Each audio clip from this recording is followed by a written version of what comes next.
ऐन उन्हाळ्यात अशी हिरवाई बघितली की मनाला किती आल्हाददायक वाटतं ना. तर ही जी सगळी छोटी छोटी चिल्ली पिल्ली सगळी बच्चे कंपनी झाडं आहेत ना, तर ती मी सगळी आता इकडे गॅलरीत आणून ठेवलेत.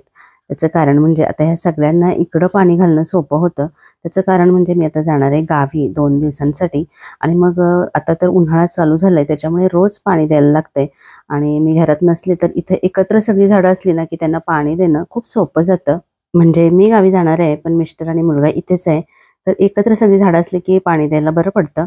जास्त दिवसांसाठी जर बाहेरगावी जाणार असू ना, तर मात्र मग मी पाणी देण्यासाठी झाडांना वेगळी अरेंजमेंट करते. आणि आज मी तुमच्याशी माझ्या गावाकडचा व्लॉग शेअर करणार आहे. खूप छान वाटतं गावाकडचं वातावरण वगैरे.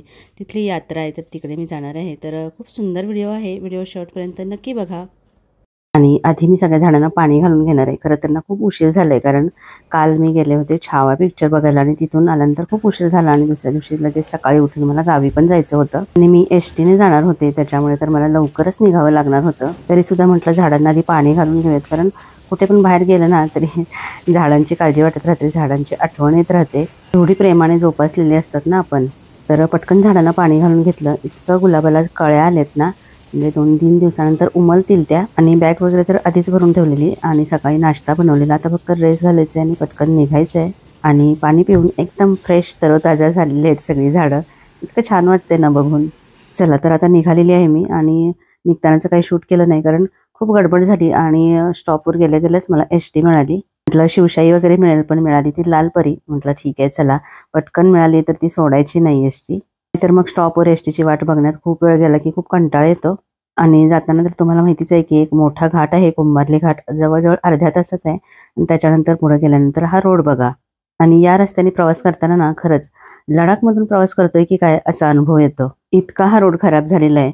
त्यातल्या त्यात एक दिलासादायक गोष्ट म्हणजे सध्या ही रस्त्यांची कामं तरी ॲटलीस्ट सुरू झालीत, पण पावसाळ्याच्या आधी तरी ही कंप्लीट व्हावीत. खरंच खूप त्रास होतो या रस्त्याने प्रवास करताना. बघूयात आता कधी हा व्यवस्थित सगळा पूर्ण होईल ते. तर आता एसटीचा प्रवास झाल्यानंतर मी उतरलेले आमच्या गावाला जाण्यासाठी. तर तिथं जाण्यासाठी रिक्षाने जावं लागतं आणि एसटीतून उतरल्यानंतर लगेचच रिक्षा मिळतात, त्याच्यामुळे ते एक बरं आहे. तर हा आहे आमच्या गावी जाण्याचा रस्ता, म्हणजे माझ्या माहेरी. तर माझ्या माहेरच्या देवीची, निनाई देवीची यात्रा आहे. आणि जाता जातानाच आजूबाजूला सगळीकडे यात्रेची तयारी चालू असलेली बघायला मिळते. खूप मोठी यात्रा असते, म्हणजे अगदी आकाश पाळण्यापासून ते मिठाईची दुकानं, ज्वेलरीची दुकानं, भरपूर सारी दुकानं असतात. तर हे बघा तयारी चालू असलेली दिसतीये. आणि लहानपणी जेव्हा मी शाळेत जायचो ना, तेव्हा अशी यात्रेची तयारी सुरू झालेली बघितली ना की इतका मनाला आनंद व्हायचा ना, कधी एकदा यात्रा येतेय असं वाटायचं. तर घरी पोहोचली, पण आदलं मधलं काही शूट नाही केलं. डायरेक्ट आता संध्याकाळी मी तयार झाले, कारण दारामध्ये देवींची पालखी येतात आणि त्यांची ओटी भरायची असते. तर 5 देवींच्या पालख्या असतात. तसं ना थोडासा उशीरच झालाय पालखी येण्यासाठी. दरवर्षीपेक्षा थोडीशी उशीर आली तर आपल्या दारामध्ये अशी देवींची पालखी येते आणि मग त्यांची पूजा करायची असते. खरंच खूप छान वाटतं यात्रेला आलं की. त्यानिमित्तानं जे बाहेरगावी असतात ते सगळेजण आपापल्या घरी येतात आणि सगळेजण भेटतात, त्यामुळे खूप छान वाटतं. त्या निमित्ताने सगळ्यांची भेट होते आणि खरंच खूप उत्साही असं वातावरण असतं. आणि आदल्या दिवशी पालख्या दारात येतात आणि त्याच्यानंतर दुसऱ्या दिवशी यात्रा असते. आणि यात्रेनिमित्त सगळे छान छान तयार होऊन आलेले असतात. तर मी आणि माझी मैत्रीण तयार झालोय आणि निघालेलो आहे यात्रेमध्ये गुलाल खोबऱ्यासाठी. म्हणजे देवीच्या पालखीवर आणि जी सासनकाठी नाचवतात ना त्याच्यावरती गुलाल खोबरं उधळतात. आणि रात्री ज्या पालखी दारात येतात ना त्याच या पालख्या आहेत. आणि ह्या अशा यात्रा म्हणजे देवीच्या प्रती असलेल्या भक्तीचा, श्रद्धेचा आणि आपल्या आनंदाचा, उत्साहाचा मिलाप असतो.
आणि आता आम्ही आलेलो आहोत मीनाई देवीच्या मंदिरामध्ये।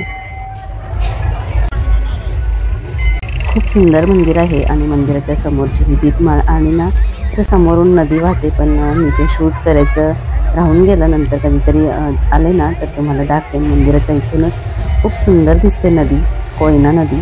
आणि खूप लवकर सकाळी गेलेलो आणि घरी आलो सुद्धा 8:30 पर्यंत आणि भरपूर पाहुणे वगैरे येत असतात। तर ह्या माझ्या 2 आत्या आहेत। खूप सारे पाहुणे येत असतात दिवसभरात, पण प्रत्येक वेळेला शूट करणं शक्य नसतं आणि संध्याकाळी येतं आम्ही ना यात्रेमध्ये फिरायला आलो माझ्या मैत्रिणींनी मी। खरं सांगू का, लहान मुलांनंतर यात्रेमध्ये फिरण्याची खूप मजा वाटते, पण आपण जरी मोठे झालो ना तरी हे असा जो आनंद आहे ना तो तुम्ही कुठेही शहरामध्ये मॉलमध्ये फिरलात ना तरी तो असा आनंद मिळणार नाही। आणि इतक्या सुंदर सुंदर गोष्टी असतात ना यात्रेमध्ये। या पर्सवरून बघा इतक्या छान छान ज्वेलरी वगैरे असते। आणि ही छोटुली बघा कशी हट्ट करते, हे हवंय ते हवंय म्हणून। खूप सुंदर छोट्या मोठ्या अशा गोष्टी असतात। ज्वेलरी तर खूप छान असते आणि सगळ्यात छान असतात ती म्हणजे लहान मुलांसाठी असलेली खेळणी। चला फिरूयात आता यात्रेमध्ये।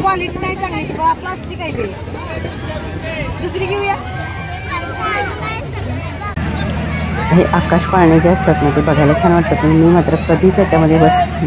मला याला फिरताना बघितलं ना तरी सुद्धा गरगरतं। म्हणजे लहानपणी कधीतरी बसले असेल तेव्हाच खूप त्रास झाला, त्याच्यानंतर मात्र मी याच्यामध्ये कधी बसली नाही।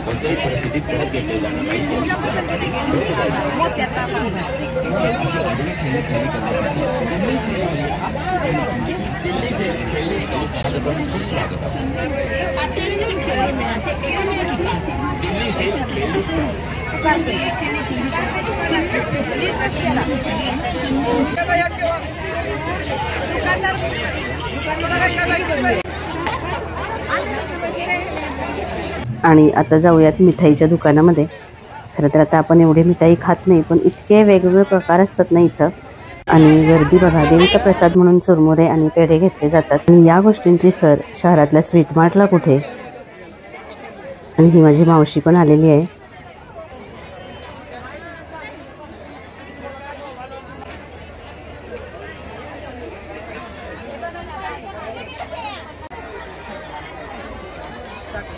काही घ्यायचं नसलं ना तरी मैत्रिणीसोबत असं लहानपणीसारखं छान फिरत राहण्यात खरंच एक वेगळीच मजा आहे। आणि त्याच्यानंतर घरी आलो, खूप सारे जण भेटत होते, पण प्रत्येक वेळेला आपल्याला कॅमेरा काढून शूट करणं शक्य नसतं। तर आता ही दुसऱ्या दिवशीचं आहे, तर म्हटलं चला थोडंसं गावाकडचं पण तुम्हाला दाखवूयात। तर हे आमचं घर आहे आणि चुलीवरती पाणी तापवायचं चालू आहे।